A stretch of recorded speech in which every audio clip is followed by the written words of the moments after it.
I am the Tofu Golem. Please enjoy the video. You begin by making sure both devices have enough power and are near each other. This prevents interruptions. On your phone, enable Bluetooth and open the Smartwatch Companion app or Bluetooth settings, because that is where the phone will detect the watch. On the watch, activate pairing mode, often in settings connectivity or Bluetooth, so the device broadcasts its ID. Once done, look for the watch name on your phone's list and tap it to start the secure connection negotiation. After you tap the watch name, confirm the pairing prompt on both devices. Match the numeric code if shown, because this prevents wrong device connections.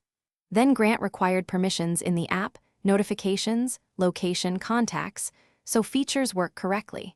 Make sure to sync time and choose which apps you want mirrored on the watch. This saves battery and reduces noise. If your watch supports auto updates or app installs, enable them now, and allow the initial finish by testing core functions. Receive a call, check notification delivery, and open a synced app so you confirm full connectivity. If the connection is flaky, restart both devices to clear temporary Bluetooth faults. This often resolves timing or cache issues.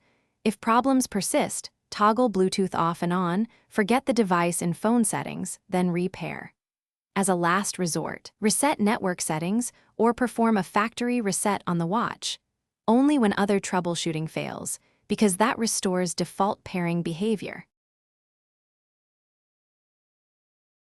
Thanks for watching. Consider subscribing if we helped you today.